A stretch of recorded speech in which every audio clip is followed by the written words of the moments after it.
सभी प्रिय विद्यार्थियों को ढेर सारा नमस्कार। मैं सब डॉक्टर मुकेश कुमार और स्वागत है आपका हमारे फॉरम एमकेएस चैनल में। बेसिकली आज के इस वीडियो में हम बात करने वाले हैं कि बीएस नर्सिंग 2024 की तैयारी किस प्रकार से करें। काफी सारे कमेंट आ रहे थे प्रिय विद्यार्थियों के, सर यहाँ पर इसके जो एप्लीकेशन फॉर्म है वो बहुत ही जल्द आने वाले हैं। जैसा कि मैंने आपको पहले बता रखा है कि इसके जो एप्लीकेशन फॉर्म है यहाँ पर आप देख सकते हो दिसंबर जनवरी के मंथ में निकाल दिए जाएंगे। तो आपको तैयारी का प्लान अभी से बनाना होगा। तो यहाँ पर तैयारी आपको किस प्रकार से करना चाहिए, बहुत सारे कमेंट आ रहे थे और सारे कमेंट आपको पता है कि यहाँ पर देखे जाते हैं प्रत्येक विद्यार्थी का। तो यहाँ पर आपको तैयारी का जो सिस्टम है वो किस प्रकार से डेवलप करना चाहिए ताकि आपका सिलेक्शन हो सके गवर्नमेंट मेडिकल कॉलेज में। तो 1 बाय 1 करके मैं आपको हर एक यहाँ पर जो पॉइंट है सिलेक्शन वाला वो बताने जा रहा हूँ। हर एक पॉइंट को नोट करते जाना और समझते यहाँ पर आपको जाना है। तो चलिए, सबसे पहला आता है आपका यहाँ पर सिलेबस। जी हाँ, बिल्कुल बीएस नर्सिंग का सिलेबस आपको पता होना चाहिए और सिलेबस के अकॉर्डिंग ही आपको तैयारी करनी चाहिए। सिलेबस से आपका टाइम बच जाता है, इसमें आपको एक्स्ट्रा नहीं पढ़ना होता। अगर आपको सिलेबस पता है तो उसके अकॉर्डिंग वही टॉपिक आपको पढ़ने होते। काफी सारे विद्यार्थी ऐसे होते हैं जो बिना सिलेबस के पढ़ते चले जाते घंटों घंटों तक और फिर बोलते हैं कि हमारा सिलेक्शन नहीं हुआ। पढ़ना भी बस वही है जो एग्जाम में आपसे पूछा जाएगा, बस उतना सा आपको पता होना चाहिए। तो यही होता है सिलेबस कि एग्जाम में क्या क्या आपसे पूछा जाएगा। अब यहाँ पर आप बोलेंगे ये सिलेबस कहाँ पर मिलेगा, तो ऑब्वियसली बात है कि एमकेएस एकेडमी ऐप पर फ्री में आप इसको देख सकते हो। सिलेबस को लिंक नीचे दे रखा है एमकेएस एकेडमी ऐप का। तो सिलेबस आपके लिए बहुत ही ज्यादा जरूरी है, इसीलिए इसको फर्स्ट नंबर पे हमने रखा। और हर विद्यार्थी को पता होना चाहिए सिलेबस, ताकि आपका टाइम बच सके और कम टाइम में आप तैयारी कर सको। फिर आता है अगला number 2, old question paper. Old question paper करना बहुत ही ज्यादा जरूरी है आपके लिए, क्योंकि ओल्ड क्वेश्चन पेपर से आपको एग्जाम का पैटर्न पता लग जाता है और पेपर का लेवल आपको पता पहले से ही लग जाता है। ओल्ड क्वेश्चन पेपर से कितने क्वेश्चन आपसे पूछे जाएंगे, कौन कौन से सब्जेक्ट से कितने क्वेश्चन पूछे जाएंगे और पेपर का लेवल क्या रहेगा, क्वेश्चन का लेवल क्या रहेगा, ये सिर्फ और सिर्फ पता चलता है आपको ओल्ड क्वेश्चन पेपर से। इसलिए आपको ओल्ड क्वेश्चन पेपर हल करना चाहिए। अब यहाँ पर आप फिर बोलेंगे सर ये ओल्ड क्वेश्चन पेपर हमको कहाँ पर मिलेंगे, तो सिंपली आपको एमकेएस एकेडमी ऐप पर उपलब्ध करवा दिए जाएंगे निःशुल्क, आप देख सकते हो और लिंक नीचे दे रखा है एमकेएस एकेडमी ऐप का। तो आपके लिए ओल्ड क्वेश्चन पेपर हल करना कंपलसरी है। नंबर 3 पे आता है आपका सेल्फ नोट्स। जी हाँ, बिल्कुल आपको खुद के नोट्स बनाना चाहिए। एक तो होता है टीचर वाला नोट्स और एक होता है खुद का नोट्स। तो खुद का नोट्स जो आपकी ट्रिक है, जो आपको अच्छा लगता है उस वे में लिखना, वो होता है सेल्फ नोट्स। तो ये बहुत ही ज़्यादा इंपॉर्टेंट आपके लिए रहने वाला है, क्योंकि आपको पता है कि काफ़ी सारी ट्रिक होती है ना, वो काफ़ी फनी होती है, तो सभी को आप नहीं बता सकते। तो अपने तक ही अगर आपको सीमित रखना है तो सेल्फ नोट्स आप बना सकते हो और ये बहुत ही ज़्यादा ज़रूरी है। देखो, हमने तो हमारे टाइम पे सेल्फ नोट्स बनाए थे और काफ़ी फनी फनी ट्रिक हमने लिखी थी उसमें, ताकि हमको याद रहे, क्योंकि हमारा टारगेट यही है कि हमको याद करके एग्जाम में अच्छे से पेपर को करना है, हमको कैसे भी करके सिलेक्शन पाना है। तो हम तो खुद के नोट्स बनाते थे और बहुत सारी फनी ट्रिक भी हम लिखते थे। ठीक है, तो वो आपको अवश्य करना चाहिए। नंबर 4 पे आता है शॉर्ट नोट्स। छोटे नोट्स आपको बनाना चाहिए। देखो, टीचर वाले जो नोट्स होते हैं वो काफ़ी लॉन्ग होते हैं और जो शॉर्ट नोट्स होते हैं ना, वो होते हैं छोटी छोटी लाइनों में, वन लाइनर, ताकि आप जब एग्जाम हो तो उससे पहले पढ़कर चले जाए। तो ये बेनिफिट होता है शॉर्ट नोट्स का। तो ये आपको अवश्य बनाना चाहिए, ताकि जैसे आपका एग्जाम के 5 दिन 7 दिन रह गए तो बस आप उनको पढ़ सको। इसीलिए शॉर्ट नोट्स इंपॉर्टेंट है। फिर आता है आपका नंबर 5 पे प्रैक्टिस एमसीक्यूज।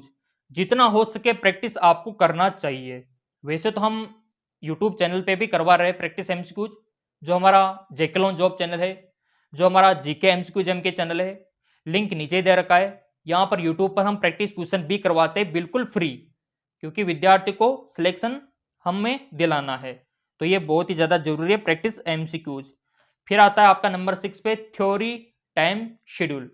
जो थ्योरी आप पढ़ते हो उसका भी एक टाइम शेड्यूल होना चाहिए, और वो होना चाहिए आपके मॉर्निंग इवनिंग आफ्टरनून के अनुसार, कि सुबह कौन सा सब्जेक्ट आपको पढ़ना है, शाम को कौन सा सब्जेक्ट आपको पढ़ना है, और यहाँ पर रात में कौन सा पढ़ना है, दोपहर में कौन सा पढ़ना है। ये बहुत इंपॉर्टेंट है। तो मैं यही कहूँगा मेरे एक्सपीरियंस के अकॉर्डिंग, मेरे अभ्यास के अकॉर्डिंग, कि सुबह में आपको थोड़ा हार्ड वाला सब्जेक्ट पढ़ना चाहिए, जैसे कि फिजिक्स। फिजिक्स आपको टफ लगता है तो फिर आपको मॉर्निंग में पढ़ना चाहिए, क्योंकि मॉर्निंग में आपको पता है कि हमारा जो दिमाग है वो काफ़ी फ्रेश होता है, काफ़ी एक्टिव होता है, तो वो हार्ड चीज़ों को भी अच्छे से याद रख लेता है। दिन में आपको पढ़ना चाहिए केमिस्ट्री, क्योंकि ये मिडिल में है, ना तो ज़्यादा हार्ड है ना ज़्यादा ईजी है, मिडिल वाला है, तो आपको मिडिल में पढ़ना है दोपहर में। और इवनिंग में या फिर नाइट में आपको पढ़ना है ईजी सब्जेक्ट बायोलॉजी, क्योंकि आपको पता है कि दिन भर में वैसे दिमाग हमारा बहुत वो रहता है, बर्डन रहता है, बहुत भारी रहता है। तो इवनिंग में मैं यही कहूँगा, इजी सब्जेक्ट आपको पढ़ना चाहिए। अगर आपके सिलेबस में जीके है तो फिर वो भी आपको इवनिंग में ही पढ़ना चाहिए। तो इस प्रकार आपको थ्योरी का खुद का टाइम शेड्यूल सेट करना चाहिए और उसी के अकॉर्डिंग आपको फॉलो करना चाहिए कि हाँ, सुबह उठते ही हमको फिजिक्स पढ़नी है और 3-4 घंटे जो भी आप टाइम देना चाहो आपकी क्षमता के अकॉर्डिंग, 2 घंटे, 1.5 घंटे, सबकी क्षमता अलग अलग होती है, तो उसके अकॉर्डिंग आपको पढ़ाई करनी है। फिर जैसे दिन हो जाएगा तो केमिस्ट्री पढ़ लेना, शाम हो जाएगी तो बायोलॉजी को याद कर लेना। तो इस प्रकार आपको थ्योरी का टाइम शेड्यूल सेट करना चाहिए। नंबर 7 पे आता है आपका सेल्फ टेस्ट। काफ़ी इंपॉर्टेंट है ये सेल्फ टेस्ट, और आपको अवश्य देना चाहिए। इससे आपकी जो कमियां हैं वो उजागर होती है और उनको फिर आप दूर कर सकते हो सेल्फ टेस्ट के माध्यम से। तो ये बहुत ही इंपॉर्टेंट रोल है सेल्फ टेस्ट का, ताकि आपके अंदर जो भी कमियां हैं, जो भी आपको याद नहीं हो रहा हो, वो सामने आ जाता है और फिर आप याद करके उनको दूर कर सकते हो और एक अच्छे इंसान आप बन सकते हो सेल्फ टेस्ट के माध्यम से। इसको आप सेल्फ एनालिसिस भी बोल सकते हो, कि खुद का एनालिसिस करना, कितने पानी में आप हो, कितनी गहराई में आप हो, वो आपको सेल्फ टेस्ट से ही पता लगता है। तो मेरे प्रिय विद्यार्थियों, आपको टेस्ट अवश्य देना चाहिए। फिर आप बोलोगे सर ये कहाँ पर हमको दे, क्या घर बैठे हम दे सकते हैं? बिल्कुल दे सकते हो। ये एमकेएस एकेडमी ऐप किस लिए बना है? ये इसी के लिए बना है ताकि आपकी तैयारी करा सके यहाँ पर बीएससी नर्सिंग की। और नया बैच भी स्टार्ट है। जिन विद्यार्थी को लाइव क्लास करनी है, टेस्ट देना है, प्रैक्टिस एमसीक्यूज करना है, ओल्ड क्वेश्चन पेपर आपको करना है, प्रैक्टिस एमसीक्यूज करना है, थ्योरी के क्वेश्चन यहाँ पर आपको अटेम्प्ट करने हैं, तो ये आपके लिए सबसे बेस्ट रहने वाला है। तो यहाँ पर नया बैच भी स्टार्ट हो चुका है। उसके लिए आपको करना क्या है, ये व्हाट्सअप नंबर आप देख पा रहे, इन पे भी आप व्हाट्सअप कर सकते हो, या फिर एमकेएस एकेडमी ऐप का लिंक हमने नीचे दे दिया है, वहाँ से भी आप डाउनलोड करके ये वाला कोर्स ज्वाइन करके आप सीधा तैयारी कर सकते हो। तो ये भी एक रास्ता आपके लिए रहने वाला है। तो यहाँ पर हमने देखा कि किस प्रकार से आप प्रिपरेशन कर सकते हो, और अभी तो एक और इम्पोर्टेंट पॉइंट यहाँ पर बाकी है। तो यहाँ पर पहले मैं आपको बता दूं कि आपको एक तो सिलेबस के बारे में पता होना चाहिए, ओल्ड क्वेश्चन पेपर आपके पास होना चाहिए, हल करना चाहिए, सेल्फ नोट्स, खुद के नोट्स आपको बनानी चाहिए, शॉर्ट नोट्स जो छोटे नोट्स होते हैं वो आपको बनानी चाहिए, प्रैक्टिस एमसीक्यूज, आपको प्रैक्टिस एमसीक्यूज जो मल्टीपल चॉइस क्वेश्चन होते हैं वो करना चाहिए, जैसे कि रिप्रोडक्शन सिस्टम, ये आपने पढ़ लिया, तो फिर इसके प्रैक्टिस एमसीक्यूज जो 4 ऑप्शन वाले होते हैं, एमसीक्यूज ऑब्जेक्टिव बहुविकल्पी प्रश्न, वो आपको करना चाहिए। उनसे आपको काफ़ी सारी नॉलेज बन पाती है और आपकी प्रैक्टिस अच्छी हो पाती है। फिर आता है नंबर 6 पे थ्योरी एमसीक्यूज, जो थ्योरी के एमसीक्यूज है वो आपको करना चाहिए। जैसे कि थ्योरी के एमसीक्यूज में आता है कि यहाँ पर थ्योरी का टाइम शेड्यूल तो हम सेट करवा देंगे कि मॉर्निंग में क्या पढ़ना है, इवनिंग में क्या पढ़ना है, बट उसके एमसीक्यूज भी आपको करना चाहिए। जैसे आपने पढ़ लिया कि पुष्पी पादपों में जनन, या फिर आपने विद्युत क्षेत्र पढ़ लिया, इलेक्ट्रिक फील्ड पढ़ लिया, अब पढ़ लिया तो फिर आपको एमसीक्यूज भी करना चाहिए, और वो तो हम करवा देंगे एमकेएस एकेडमी ऐप पे। क्लियर? फिर आता है आपका सेल्फ टेस्ट, तो ये यहां तक तो हमने कवर कर लिया था, और सबसे इंपॉर्टेंट जो लास्ट में यहां पर रखा है वो है रिवीजन, जिसको विद्यार्थी भूल जाते हैं पढ़ाई पढ़ाई में, बट अब आपको भूलना नहीं है, और रिवीजन आपको एग्जाम से 2 महीने पहले स्टार्ट कर देना है। जब आपका एग्जाम आ जाए तो कुछ नया आपको नहीं पढ़ना, जो साल भर में पढ़ा है बस उसका रिवीजन आपको करना है। क्योंकि क्या करते हैं विद्यार्थी, एग्जाम आने वाला है, चलो कुछ नया और पढ़ लेते हैं, और पढ़ लेते हैं, वो ऐसे करते होपलेस हो जाते, वो पेज को पढ़ते रहते और फिर उनकी पढ़ाई भी नहीं हो पाती, और जो याद किया था उनको भी भूल जाते हैं।